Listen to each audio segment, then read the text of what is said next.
Qadırlıq qarindoshlar, Sharq Turkiston xabar agentligining xabarlar programmasini ko'rishinglarni qizg'in qarshi olamiz. Eng oldi bilan xabarlarimizning qisqacha mazmuniga ko'z ataylik. Xitoyning Kubada uzun vaqtlardan beri josuslik bazasi bor ekan. Xitoyning iqtisodiy vayron bo'lishga qarab yuzlanadi ekan. Universitet o'quvchisi Kamila Vaytga muddatli qamoq jazosi berilgan. Tunda tafsiliy mazmunlarni diqqatingizga sunamiz. Xitoyning Kubada uzun vaqtlardan beri josuslik bazasi bor ekan. New York vaqti xabar torining 10 iyun kunidagi xabarda aytilishicha, Bayden hokimiyatining bir amaldorining so'ziga asoslanganda, Kubada Amerikaning harbiy va tijorat binosidan tarqalgan elektronlik signallarni qabul qila oladigan 2019-yildan burun ishga kirishtirilgan Xitoy josuslik bazasi bor ekan. Inchki istihborot haqida ma'lumot berganlikdan ismini oshkorlashni xohlamagan bu amaldor bu istihborot bazasining Trump hokimiyati mezgilidan e'tiboran mavjudligini, Bayden hokimiyatni topshirib olganda Xitoyning bu va buningga o'xshash josuslik bazalarini dunyoning har qaysi joylarida qurishni planlaganligini aytgan. Xitoyning Kuba bilan istihborot bazasi qurish to'g'risidagi kelishimnoma tuzganligi avval Wall ko'chasi jurnali, andin New York vaqti xabar kanali va boshqa xabar kanallarida xabar qilinib, parlamentning kuchlik inkosini qo'zg'agan. Virginia demokratlaridan Kengash palata a'zosi, istihborot komitetining boshlig'i Marik Warner bilan yuqori darajalik jumhuriyatchi, Florida shtatining Kengash palata a'zosi Marco Rubioning o'rtaq bayonotida Havana bilan Beijingning birlashib Amerika va uning xalqini nishonlaganligi bayon qilingan. Davlat bexatarlik kengashining bayonotchisi John Kerry dokladni rad qilib, dokladdagi bayonlarning to'g'ri emasligini, hokimiyatga kelgan tunji kundan boshlab Xitoy bilan Kubaning munosabatidan, Xitoyning dunyodagi faoliyatlaridan andish qilayotganligini aytgan. Ammo payshanba kundagi bayonotga qaraganda, istihborotga pishiq Amerika amaldorining aytishicha, Xitoy Kuba bilan istihborot hamkorligini kuchaytiradigan kelishimnomani imzolagan. Amerikaning Xitoy bilan bo'lgan raqobatini asos qilgan Amerika-Xitoy strategik raqobat alayida komitetining boshlig'i Mike Gallagher shanba kunidagi bayonotida ma'muriy organning inkosining sababini surishti qilgan. Hukumatning bir vakili Bayden hokimiyatining Xitoyning rayon va boshqa joylarda put terib turishiga taqobil turish uchun tirishayotganligini, Xitoyning planini ostiltadiganligini, ammo konkret uchur berishni xohlamaganligini aytgan. Kubaning dengiz qirg'oqi Floridaning eng yaqin yeridan 100 ingliz mili yiroqlikda bo'lib, Amerikaning bir qancha harbiy bazasida joylashgan sharqi-janubdagi elektronlik aloqani nazorat qilish orqali Xitoyning signal uchurlarini yetkazish texnikasini taraqqiy qildirish uchun qulay bir joy ekan.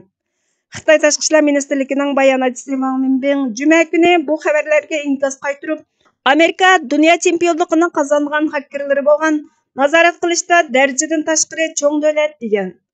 Bayden 18 iyun kuni boshlanadigan yig'inlar uchun Xitoyga berishni planlamoqda ekan. Xitoyning iqtisodiy vayron bo'lishga qarab yuzlangan. Yahoo Maliya xabarlari to'rining 9 iyun kunidagi xabariga qaraganda, Xalqaro pul fondi tashkilotining sobiq amaldorining aytishicha, Xitoy iqtisodi balkim 30 yil ilgari Yaponiyada yuz bergan vayronchilikqa o'xshash 10 yillik cho'kishga qarab menishi mumkin ekan. Buning Xitoyning turalg'u va kredit bozoriga munosabatli ekanligi ma'lum. Yaqinqi oylarda Xitoyning iqtisodiga bo'lgan andisha bozorlarda avj olgan. Boshqa obzorchilar ahvolning nol covid siyosati bilan aloqador bayonlarda ko'ringandek emasligini ogohlantirgan. Hozir chet ellik mablag' solg'uvchilar Xitoy bozoridan chekinayotgan ekan. Amerika korxona institutining peshqadam xizmatchisi Lachman yerlik hukumatlar qarzni qaytarish uchun yer sotganlikdan Xitoyda uyning bahasi uda 12 oy tuvalganligini, Xitoyning asliga kelishining ta'sir bo'lganligining hayron qolg'uchiligi yo'qligini. Gerçi Xitoyda 2000-yillarda turalg'u gullangan bo'lsa-mu, Xitoy hukumatining o'zining turalg'u bozori va ojiz yerlik hukumatlarga yordam berish tirishchanligi iqtisodning sog'lom joylari uchun ortiq qarz bilan ta'minlay olmaydiganligini tushuntiradiganligi. Xitoyning iqtisodiy taraqqiyotining ostilishi tovar va Xitoyning eksportining bahosini tuvallatib, pul paxalligini bir oz to'sib qoladiganligini aytgan. Universitet o'quvchisi Kamila Vaytga muddatli qamoq jazosi berilgan. Muhofizatchi xabar torining 8 iyun kunidagi xabariga qaraganda, Xanan o'lkasidagi bir universitetda o'qiydigan 19 yoshli Kamila Vayt 2022 yili 12 dekabr kuni yurti Atishga qaytgandan keyin tutqun qilingan. Алдыңғы hafta Xitoy Tashqi ishlar ministrligining bayonotchisi Iqtisodshunos jurnaliga Kamila Whitening 25 mart kuni oshqo'lliqni tashabbus qilish jinoyati bilan jazoga hukm qilinganligini dalillagan. Jazo muddati haqida aniq bir narsa demagan. Kamila White o'tgan yili noyabr va dekabr oylarida Xitoyning nol Covid siyosatiga qarshi qo'zg'algan namoyishdan keyin tutqun qilingan 10 necha kishining biri bo'lib, Xitoy namoyishning sinini o'ndidarda hambahirlaganligini bahona qilgan.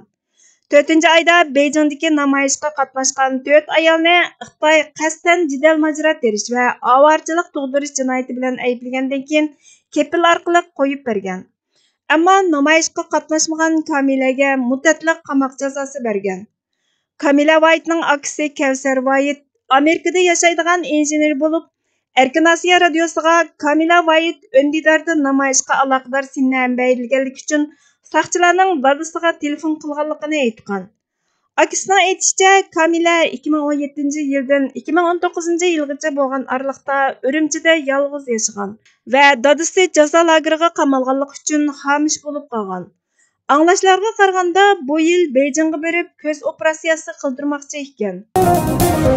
Vatan sharifini, el-yurt izzatini, o'z sharifi va izzatidan a'lo bilish shuuri yetilmaganlardan, mo'rti kelganda vatanni eshak savdosiga aylantirib yetishdan yanmaydiganlardan hech qachon vatanga vafo qilish kutilmaydi. Bundaqlar vatan suyay desimi suyalmaydi, chunki qandoq suyish kerakligi ongdan ko'tarilib ketgan yoki aslida undaq bir urug' zihniyatiga selinmagan. Bu yana ko'z oldidagi foydani ko'zlab siyosat qilayotgan birilarining dasmoyi silib berishi badaliga uning rizosiga uyg'un qadam ilishni vatanga xizmat deb jar solayotganlar uchunmi har turli diniy va milliy kultur qadriyatlardan chumbal hisob da'vo sahnasida ig'anishayotganlargami noz qilayotgan yoki tahsikashlik bilan kun o'tkazayotganlar uchunmi tegishlikdir. Hammasi o'ziga da'vo qilyapmiz tasallisi berishidi.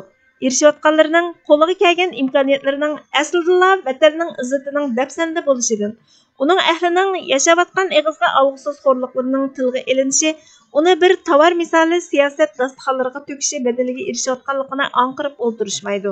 Kishini eng achindirdig'ini buning nom atqining da'voni anglitish bo'lib kelayotganligi bo'lib, vatanda bo'layotgan dafsandachilikning siyosiy atalg'ulardagi o'rnini bekitib, shu asosda til ishlatib doklad sunish o'rniga deganla axloqiy jihatdagi ko'rilayotgan xo'rliqlarni, bosqinchiliklarni so'zlash bular uchun texmi da'vo anglatganlik tuyuladigan bo'lib ketadi. Bugungi xabarlarimiz bu yerda oxirlashdi. Bizga vaqt ayirganingiz uchun ko'p rahmat. Kelar qatimqi programmamizda ko'rishguncha Allohga omonat bo'lgaysizlar.